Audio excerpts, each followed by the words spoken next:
بسم اللہ الرحمن الرحیم بسم اللہ وحدہ والصلاۃ والسلام علی رسول اللہ اما بعد۔ محترم ناظرین، کئی سارے ایسے میں نے موٹیویشنل سپیکرز کو دیکھا اور سنا ہے کہ جو یہ کہتے ہوئے نظر آتے ہیں کہ لوگ مولویوں کی بات کیوں نہیں سنتے، لوگ اسلام سے بیزار کیوں ہیں، اس کی وجہ کیا ہے؟ اور اس کی وجہ وہ خود بتاتے ہیں پھر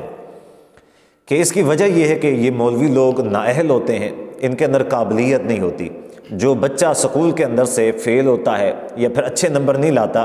تو اس بچے کو پھر والدین مدرسے کے اندر داخل کرواتے ہیں، پھر وہ عالم اور مفتی بنتا ہے اور پھر فیلڈ میں آتا ہے۔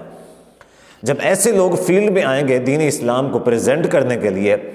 تو صاف ظاہر ہے پھر ان کی جو قابلیت ہے، ان کی جو دین اسلام کو وہ ترجمانی ہے وہ پھر اچھے سے نہیں ہو سکتی۔ اس وجہ سے لوگ دین اسلام سے متنفر اور دور ہوتے چلے جا رہے ہیں۔ اس طرح کی باتیں میں نے کئی سارے موٹیویشنل سپیکر سے سنی ہیں۔ ان میں مثال کے طور پہ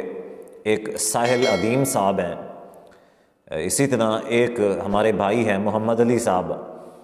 وہ اپنے پاس ان کے پاس کوئی چند ایک بچے بیٹھے ہوتے ہیں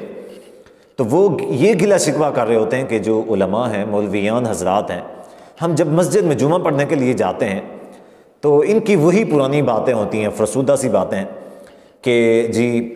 نماز کے بارے میں، روزے کے بارے میں، حج اور زکوٰۃ کے بارے میں، کلمے کے بارے میں، توحید و شرک، بدعت کیا ہے، انبیاء کے واقعات، فلاں واقعہ، یہ واقعہ۔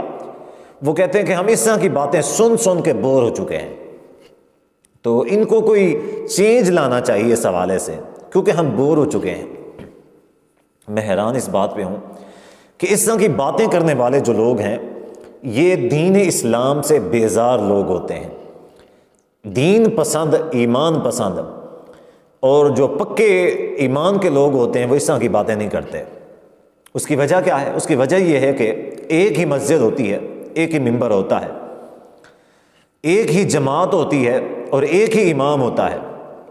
اسی مسجد کے اندر سے کئی سارے نمازی ایسے ہوتے ہیں کہ جو اول وقت کے اندر جمعہ کے خطبہ کے لیے مسجد میں جاتے ہیں، اول وقت میں جو ہی جمعہ کا وقت شروع ہوتا ہے خطبہ شروع ہونے سے پہلے مسجد میں پہنچ جاتے ہیں۔ اور کچھ لوگ ایسے بھی ہوتے ہیں کہ جو کہتے ہیں جی ان کی باتیں سن کے ہم بور ہو جاتے ہیں، ان کو کوئی چینج لانا چاہیے۔ تو ان کی نااہلی اور ناقابلیت کی وجہ سے لوگ دین سے دور ہوتے چلے جا رہے ہیں۔ حالانکہ آپ دیکھیں کہ حدیث میں آتا ہے کہ نبی صلی اللہ علیہ وآلہ وسلم نے فرمایا من یرید اللہ بہ خیرا یفقہہ فی الدین، کہ اللہ تعالیٰ جس شخص سے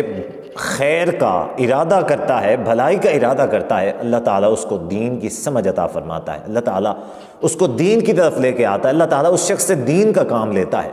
اب یہ کہنا کہ یہ حقیر لوگ جو اسکول کے اندر اچھے نمبرز نہیں لے کے آتے تو ان کو مدرسے میں داخل کروایا جاتا ہے، پھر وہ عالم و مفتی بنتے ہیں، اسی وجہ سے ان کی قابلیت نہیں ہے۔ اب حدیث کے اندر تو نبی صلی اللہ علیہ وآلہ وسلم فرماتے ہیں کہ اللہ تعالیٰ خود انتخاب کرتا ہے دین والوں کا، کہ دین کے راستے پہ کن لوگوں نے آنا ہے، اللہ تعالیٰ خود انتخاب کرتا ہے۔ اب جو لوگ یہ کہتے ہیں کہ یہ مولوی حضرات کے اندر قابلیت نہیں ہوتی، اسی وجہ سے اسلام جو ہے زوال کا شکار ہے، ان کے کہنے کا مطلب یہ ہے کہ اللہ تعالیٰ کا انتخاب جو ہے وہ غلط ہے۔ نعوذ باللہ من ذالک، نبی صلی اللہ علیہ وسلم کی یہ جو حدیث ہے، یا تو یہ حدیث غلط ہے، آپ صلی اللہ علیہ وسلم کا یہ فرمان غلط ہے۔ اگر آپ صلی اللہ علیہ وسلم کا یہ فرمان ٹھیک ہے تو پھر اس سے یہ مسئلہ ثابت کرنے کی کوشش کرتے ہیں کہ اللہ تعالیٰ کا انتخاب پھر غلط ہے، کہ اللہ تعالیٰ نے غلط لوگوں کا انتخاب کیا ہے، اور جن لوگوں کا اللہ تعالیٰ نے انتخاب کیا ہے صحیح کیا ہے، آپ لوگ ان پہ اعتراض کر رہے ہیں کہ جن کا انتخاب اللہ تعالیٰ نے خود کیا ہے۔ اللہ تعالیٰ انتخاب کرنے والا ہے۔ صحابہ رضی اللہ عنہم اجمعین کو دیکھیں، ان کے بارے میں بھی مشرکین جو تھے اور مدینہ کے جو یہودی تھے، مشرکین مکہ اور مدینہ کے یہودی، ان کی سوچ یہی تھی کہ یہ حقیر سے لوگ ہیں، یہ تو غریب سے بندے ہیں، ان کے پاس نہ کوئی خاص تعلیم ہے، نہ اعلیٰ عہدے ہیں، نہ کچھ بھی ہے، تو یہ کیا انقلاب لائیں گے۔ صحابہ رضی اللہ عنہم اجمعین کو وہ حقیر سمجھتے تھے۔ صحیح بخاری کے اندر حدیث ہے کہ جب روم کا بادشاہ ہرقل، اس نے ابو سفیان سے پوچھا فَأَشْرَافُ النَّاسِ يَتَّبِعُونَهُ أَمْ ضُعَفَاؤُهُمْ، کہ تم مجھے یہ بتاؤ کہ محمد صلی اللہ علیہ وآلہ وسلم جو نبوت کا دعویٰ کرتا ہے اس کی پیروی کرنے والے لوگ کون ہیں؟ اشرافیہ ہیں یا ضعفاء ہیں؟ امراء ہیں یا غرباء ہیں؟ عظیم لوگ ہیں یا پھر غریب ہیں؟ تو ابو سفیان نے کیا کہا؟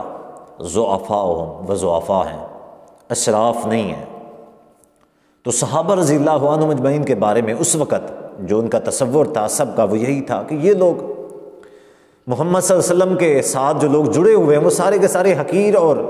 ایسے سمجھ لیں کہ چھوٹے لوگ ہیں، کوئی بڑا آدمی محمد صلی اللہ علیہ وسلم کے ساتھ شامل نہیں ہوا، کوئی شریک نہیں ہوا۔ تو دیکھیں کہ دین اسلام نے پھر ان کو کیسا ہیرا بنایا کہ فتوحات کے اوپر فتوحات، ایسے لوگ کہ اللہ تعالیٰ نے دنیا کے اوپر ان کو حکمرانی عطا فرمائی۔ اسی طرح حدیث کے اندر آتا ہے، نبی صلی اللہ علیہ وسلم نے فرمایا بدأ الاسلام غریباً وسیعود غریباً طوبی للغرباء، کہ اسلام شروع ہوا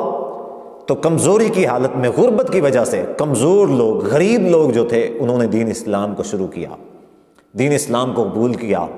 اسلام کمزوری کی حالت میں، غربت کی حالت میں عروج میں آیا۔ وسیعود غریباً، پھر آخر کے اندر بھی اسلام ان قریب غربت کی حالت میں چلا جائے گا۔ اور یہ لوگ جو دین اسلام کی طرف آتے ہیں، دین اسلام کی تبلیغ کرتے ہیں، اسلام کی باتیں کرتے ہیں، تو یہ ان کے بارے میں اس طرح کی باتیں کرتے ہیں کہ یہ جی نااہل لوگ ہیں، ان کی باتیں لوگ نہیں سنتے، اس وجہ سے یہ ہوتا ہے، اس وجہ سے۔ حالانکہ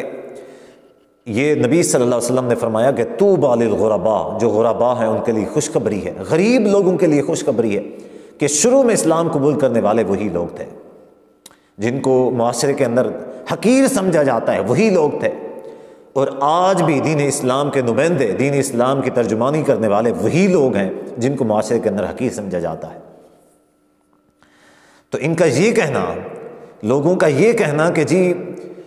پھر اس وجہ سے لوگ دین سے دور ہیں، لوگوں کا نماز، روزہ، حج، زکوٰۃ اس چیز کے اوپر من نہیں کرتا، کیونکہ ان کا جو ایکسپلین کا طریقہ ہے وہ کوئی اچھا نہیں ہے، لوگوں کو متاثر نہیں کر پاتے۔ تو جو لوگ دین سے دور ہوتے ہیں ان کی وجہ نہ تو علماء ہیں نہ دیندار طبقہ ہے، بلکہ ان کا ذاتی ایمان ہے، ان کی ایمان کی کمزوری ہے، کیونکہ ان کے ایمان، ان کے دلوں کے اوپر اللہ تعالیٰ نے تالے لگا دیے ہوئے ہیں، ان کے دلوں کے اوپر زنگ لگ چکا ہے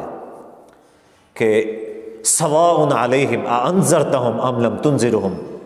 ان کو ڈرانا اور نہ ڈرانا برابر ہے ان کے لیے، یعنی کہ آپ ان کو ڈرائیں، ان کو دین کی بات کریں، یا آپ ان کو دین کی بات نہ کریں، دونوں ان کے لیے برابر ہے۔ حدیث میں آتا ہے کہ نبی صلی اللہ علیہ وسلم نے فرمایا کہ جب ایک شخص، کوئی شخص گناہ کرتا ہے تو اس کے دل کے اوپر سیاہ نقطہ لگ جاتا ہے، اب پھر دوسرا گناہ کرتا ہے، اسی طرح سیاہ نقطے لگتے جاتے ہیں حتیٰ کہ پورا دل سیاہ ہو جاتا ہے، پورا دل سیاہ ہو جاتا ہے۔ پھر جب اس کا پورا دل سیاہ ہو جاتا ہے تو اس کے اوپر نصیحت اثر نہیں کرتی۔ قرآن مجید میں اللہ تعالیٰ نے نبی صلی اللہ علیہ وسلم کو فرمایا فذکر فإن الذکریٰ تنفع المؤمنین، کہ آپ نصیحت فرمائیے کہ بے شک نصیحت مؤمنین کو فائدہ دیتی ہے، جو اہل ایمان ہوتے ہیں ان کو نصیحت فائدہ دیتی ہے، جو اہل ایمان نہیں ہے ان کے لیے پھر جس طرح کی مثالیں سناتے جائیں، جو بھی کرتے جائیں،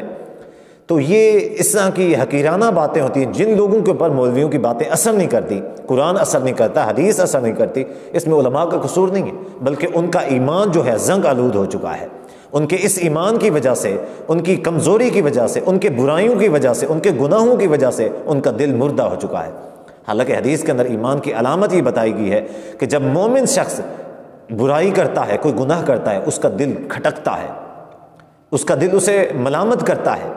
لیکن جب برا شخص، گنہگار شخص جب کوئی برائی کرتا ہے، جب کوئی گناہ کرتا ہے تو اس کا دل ملامت نہیں کرتا۔ تو اسی حوالے سے جو لوگ اس طرح کی باتیں کرتے ہیں کہ یہ مولویان حضرات کی وجہ سے، مولویوں کی وجہ سے لوگ دین سے دور ہیں، علماء کی وجہ سے متنفر ہیں، تو یہ ان کی، یہ جو لوگ دور ہیں وہ اپنے اعمال کی وجہ سے، اپنے گناہوں کی وجہ سے، ان کے دل کے زنگ کی وجہ سے وہ دین اسلام کے اوپر عمل نہیں کر پا رہے، وگرنہ اس میں علماء کا کوئی قصور نہیں ہے۔